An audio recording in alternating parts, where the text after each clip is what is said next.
இன்று 26/11/2024 காலை முரளி. ஓம் சாந்தி. பாப்தாதா மதுபன். பகவான் எப்போதும் குழந்தைகளை பார்த்து மிகவும் அன்பாக அழைப்பார்.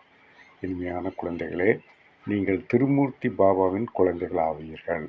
உங்களுக்கு தங்களுடைய 3 கடமைகள் நினைவிக்க வேண்டும்: ஸ்தாபனை, விநாசம் மற்றும் பாலனை. இந்த 3 கடமைகளும் உங்களுக்கு எப்பொழுதும் ஞாபகம் இருக்க வேண்டும். கேள்வி: தேக அபிமானம் என்னும் கடுமையான வியாதி பிடிப்பதன் மூலம் என்னென்ன இழப்பு ஏற்படுகிறது? தேக அபிமானம் என்னும் கடுமையான வியாதி, அது ஒரு பெரிய வியாதி. அந்த வியாதி பிடிப்பதனால் என்னென்ன இழப்பு ஏற்படுகிறது? பதில்: தேக அபிமானம் இருப்பவர்களுக்குள் பொறாமை ஏற்படுகிறது. பெரிய ஒரு எதிரி யார் என்றால் பொறாமை. போட்டி இருக்கலாம், ஆனால் பொறாமை இருக்கக்கூடாது. ஒன்றாவது பாயிண்டில், தேக அபிமானம் இருப்பவர்களுக்குள் பொறாமை ஏற்படுகிறது. இயற்கையாக வருகின்றது. பொறாமையின் காரணத்தினால் பிறரோடு கசப்பு உணர்வுடன் இருக்கிறார்கள். பொறாமையின் காரணத்தால் பிறரோடு கசப்பு மட்டும் அல்ல, பெரிய எதிரியாகவும் இருக்கிறார்கள். அன்போடு சேவை செய்ய முடிவதில்லை. அவர்களிடம் அன்பாக சேவை செய்ய முடிவதில்லை. உள்ளுக்குள்ளேயே எரிந்து கொண்டு இருக்கிறார்கள். 2, அலட்சியமானவர்களாக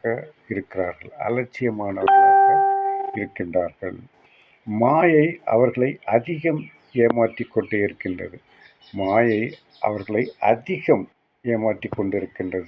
மாயை என்றால் காமம், குரோதம், பற்று, அகங்காரம், பேராசை.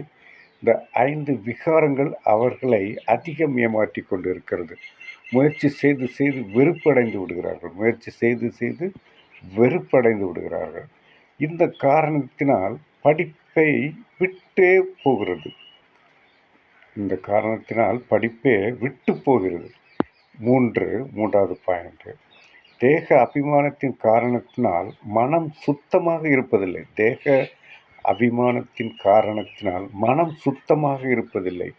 மனம் சுத்தமாக இல்லாத காரணத்தினால் பாபாவின் மனதில் இடம் பெறுவதில்லை. அதாவது இறைவனின் மனதில் நாம் இடம் பெறுவதில்லை. யார் தேக அபிமானத்தின் காரணத்தினால் மனம் சுத்தமாக இருப்பதில்லையோ அவர்கள் இறைவனின் மனதில் இடம் பெறுவதில்லை. அடுத்த 4வது பாயிண்ட், அடிக்கடி மனநிலையை இறுக்கமாக்கி கொள்ளுகிறார்கள். அதாவது மூட் ஆஃப் பண்ணிடுறாங்க. அவர்களுடைய முகமே மாறிவிடுகிறது. இது அன்றாட வாழ்க்கையில் நடக்கின்ற செயல்கள். பொறாமையின் காரணமாக என்னெல்லாமோ நடக்கின்றது. எப்படி அவர்கள் முன்னேறுவதை தடுக்கலாம், எந்த வகையில் என்ன செய்யலாம், பல வகையில் எந்த வகையெல்லாம் தீவைகள் செய்யலாமோ அதை செய்து கொண்டிருக்க காரணம் அந்த தேக அபிமானம் என்ற பொறாமை. இதை தான் இந்த கேள்வி பதிலாக ரொம்ப அருமையாக சொல்லியிருக்காங்க பாபா. கேள்வி பதிலை பார்த்தோம். அடுத்து தாரணைக்கான முக்கிய சாரம். மௌலாயி போதையில் இருந்து கொண்டு பாயிண்ட் 1, மௌலாயி போதையில் இருந்து கொண்டு தங்களை சுதந்திரமானவர்களாக மாற்ற வேண்டும். எந்த ஒரு பந்தனத்திலும் மாட்டிக்கொள்ளக்கூடாது. மாயை எலியிடமிருந்து மிகவும் பாதுகாப்பாக இருக்க வேண்டும். எச்சரிக்கையாக இருக்க வேண்டும். மனதில் ஒருபோதும் தீய எண்ணங்கள் வரக்கூடாது. அழகாக சொல்ல பாருங்க. மௌலாயி போதையில் இருக்க வேண்டும். அதாவது மௌலாயி என்றால் ஆன்மீக போதையில் இருந்து கொண்டு தங்களை சுதந்திரமானவர்களாக மாற்ற வேண்டும். எந்த ஒரு பந்தனத்திலும் குடும்ப உறவுகளிலும் மாட்டிக்கொள்ளக்கூடாது.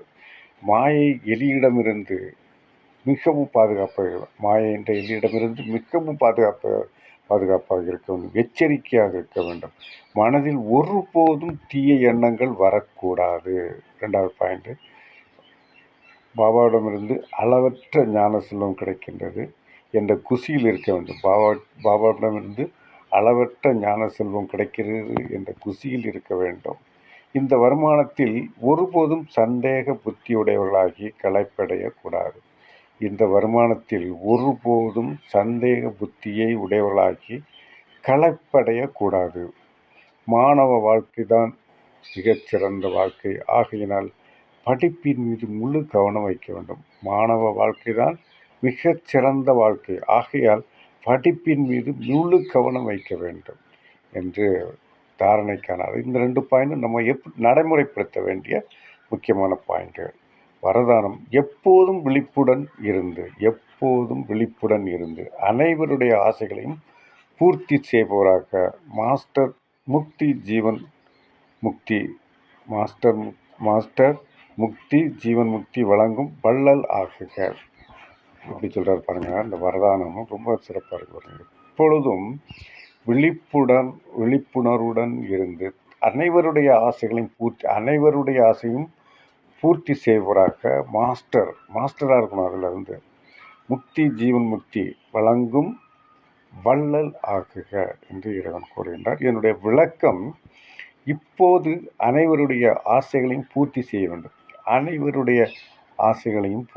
வேண்டும் என்ற சுப எண்ணம், நல்ல எண்ணம் குழந்தைகள் அனைவர் மனதிலும் எழ வேண்டும். அனைவரையும் பிறப்பு இறப்பிலிருந்து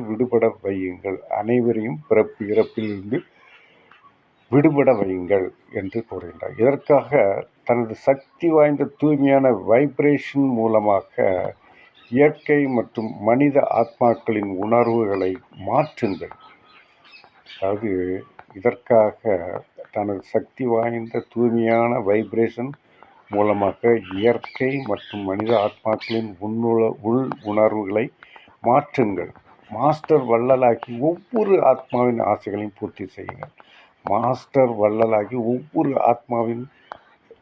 ஆசைகளையும் பூர்த்தி செய்யுங்கள். முக்தி ஜீவன் முக்தியை தானம் செய்க. இந்த பொறுப்பின் நினைவு உங்களை எப்பொழுதும் விழிப்படைய வைக்கும். ஸ்லோகன். முரளிதரன் முரளியால் தேகத்தின் சுற்றுச்சூழலை மறப்பவரே உண்மையான கோபியர்கள். முரளிதரன் முரளியால் தேகத்தின் சுற்றுச்சூழலை மறப்பவரே உண்மையான கோபியர்கள். தேகத்தின் சுற்றுச்சூழல் தேக அபிமானத்தை மறப்பவரே உண்மையான கோபியர்கள் ஆவார்கள் என்று அருமையாக இந்த வானிலை கேள்விப்பதில் பார்த்தீங்களா, பொறாமை பற்றி சொல்கிறார்கள். பொறாமைப்படக்கூடியவர்கள் எப்படி இருப்பார்கள் என்பதை தெளிவாக சொல்கின்றார். அதாவது இன்றைய காலகட்டத்தில் மானம், அவமானம், இன்பம், துன்பம் எது வந்தாலும் இந்த 4ம் வாழ்க்கையில் நடக்கும். மானம், அவமானம், துன்பம், இன்பம், இந்த 4 மாறி மாறி வந்து கொண்டே இருக்கும். இந்த மாறி எது வந்தாலும் ஆடாமல் அசையாமல் இருக்க வேண்டும். ஆடிடக்கூடாது. ஆடிட்டா போச்சு, அந்த ஆட்டம் வந்துடக்கூடாது. என்ன நடந்தாலும் தைரியம் வேண்டும். கவலை என்பது தேவையில்லை. என்றும் நிச்சயிக்கப்பட்டது. இந்த நாடகத்தில் என்றைக்கானாலும் சரீரத்தை விட்டு ஆன்மா போய்விடும். எப்படியாவது ஒரு நாள் சரீரத்தை விட்டு ஆன்மா போகும். அது எந்த நேரம் என்பது இறைவனால் தீர்மானிக்கப்பட்டது. அதற்கு நாம் ரெடியாக இருக்க வேண்டும். கவலையே படக்கூடாது. சரீரத்தை விட்டு ஆன்மா வெளியே போகின்றதே என்ற கவலை மனதில் இருக்கவே தேவையில்லை. ஒவ்வொரு ஆத்மாவிற்கும் அந்தந்த ஆத்மாவில் பதிவாகிருக்கு. அதாவது நம்ம கூட 10 பேர் பிறந்திருப்பாங்க. 10 பேருமே 10 குணங்களை உடையவர்களாக இருப்பாங்க. ஒரே அம்மா அப்பா வயிற்றில் பிறந்திருப்பாங்க, அம்மாவுக்கு அப்பாவுக்கு பிறந்திருப்பாங்க. ஆனால் 10 பேரும் 10 விதமான கேரக்டர் இருக்கும். அது என்ன காரணம்னு சொன்னீங்கன்னா, நீங்கள் இந்த ராஜயோகத்தை கற்றுக்கொண்டால் தான் அது புரியும். ஒவ்வொரு ஆத்மாவும் எங்கேருந்தோ வரக்கூடியது.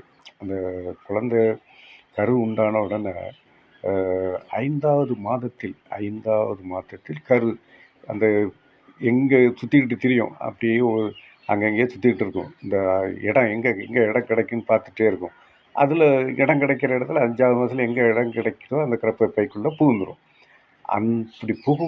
அப்படி புகுகின்ற ஆத்மா நம்ம தந்தை தாயினுடைய குணங்கள் இருக்கும். அதே சமயத்தில் அந்த ஆத்மா எங்கேயோ உள்ள ஆத்மா.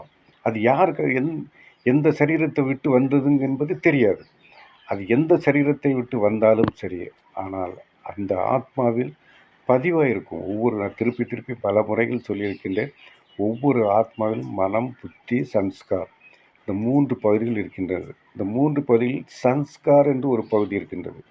அது அந்த பகுதியில் நாம் என்ன செய்கின்றோமோ அது பதிவாயிருக்கும். ஒவ்வொரு ஒவ்வொரு பிறவியிலும் நாம் என்ன தவறு செய்கிறோமோ, இல்லை பாவம் செய்கிறோமோ, இல்லை புண்ணியம் செய்கிறோமோ, என்ன செய்தாலும் அந்த பகுதியில் பதிவாகிவிடும். அது ஆத்மாவில் இருக்குது. அந்த ஆத்மாவுக்குள்ளே இந்த 3 பகுதிகள் இருக்குது. இந்த 3ல் மனம், புத்தி, சன்ஸ்காரில் 3வது பகுதி. அந்த ஆத்மா வந்து ஒவ்வொரு ஆத்மா எங்கே வேணாலும் போய் பிறக்கும். அதான் சொன்னோம்ல, 10 பேருக்கும் 10 குணமாக இருக்கும். அண்ணனை மாதிரி தம்பி இருக்க மாட்டாங்க, அக்காளை மாதிரி தங்கச்சி இருக்க மாட்டாங்க. வித்தியாசமான குணங்கள் இருக்கும். அதுக்கு காரணம் என்னென்னா, இதை நல்லா நீங்கள் இந்த பிரம்மகுமாரிகள் இதில் சேர்ந்து இதை படித்தா தான் தெரியும். மற்ற எந்த இதுலேயும் சொல்லி கொடுக்குறாங்களா என்னன்னு எனக்கு தெரியல. எனக்கு தெரிந்த வரைக்கும் நல்ல சிறப்பான கருத்துக்களை நான் தெரிந்து கொண்ட இடம் பிரம்மகுமாரி. இந்த மாதிரி யாரும் இது இறைவனால் சொல்லப்பட்டது. இப்போ நான் இப்போ சொன்ன 10 பேர் குழந்தைகள் இருந்தாலும் 10 பேரும் 10 விதமாக இருப்பாங்க. அந்த ஆத்மாக்கள் எங்கேருந்து வருதோ அந்த ஆத்மா உள்ளே அந்த ஆத்மா ஏற்கனவே என்னென்ன அதில் சன்ஸ்காரில் பதிஞ்சிருக்கோ அந்த குணம் உடையவர்களாக தான் இருப்பார்கள். அதனால் இவன் சரி இவன் கூட பிறந்தவன் தானே இப்படி இருக்கானே அப்படின்னு நம்ம சொல்லவே முடியாது. அதுதான் நீங்கள் தீவிரமாக தீவிர ஈடுபாடோடு அதை படிச்சிங்கன்னா உங்களுக்கு நல்லா புரியும். நீங்கள் செய்ய வேண்டியது என்னால் முடிந்த அளவுக்கு சொல்லிக்கொண்டே இருக்கிறேன். நிறைய சகோதரிகள் அந்த யூடியூப்பில் சென்று பார்த்தால் நீங்கள் கேட்கலாம். நீங்கள் செய்ய வேண்டியது பக்கத்தில் இருக்கிற சென்டருக்கு சென்று அடிப்படை 7 நாள் வகுப்பை படித்து அமிர்த வேளையில் இறைவனோடு தொடர்பு கொண்டு இந்த முரளி, இப்போ நான் படிக்கின்ற முரளி, அதை நீங்கள் படிக்க வேண்டும். முழுமையாக படிக்க வேண்டும். முழுமையாக 1க்கு 5 முறை படிக்க வேண்டும். கேட்பதை விட படிப்பது சிறந்தது. கேட்பதை விட நீங்கள் படிப்பது சிறந்தது. காரணம் என்னவென்றால், கேட்கும்போது நீங்கள் கேட்குற அடுத்த நிமிஷத்தில் மறந்துடுவீங்க. ஆனால் அதை பார்த்து படிக்கும்போது அதனுடைய அந்த எழுத்துக்கள் உங்களுடைய மனதில் பதியும். அந்த வார்த்தைகள் மனதில் பதியும். இது கேட்பதிலும் பதியும். ஆனால் வித்தியாசம் இருக்குது. 2க்கும் வித்தியாசம் என்னென்னா, அதில் கூடுதல் உங்களுக்கு மனதில் பதிவதற்கு வாய்ப்பு இருக்குது. யாம்பற்ற இன்பம் வையகம் பெறுக. எல்லோரும் இந்த முரளியை, இந்த பிரம்மகுமாரிகள் இயக்கத்தில் சேர்ந்து நல்ல முறையில் வாழ வழியை தேடிக்கொள்ளுங்கள். நன்றி. ஓம் சாந்தி.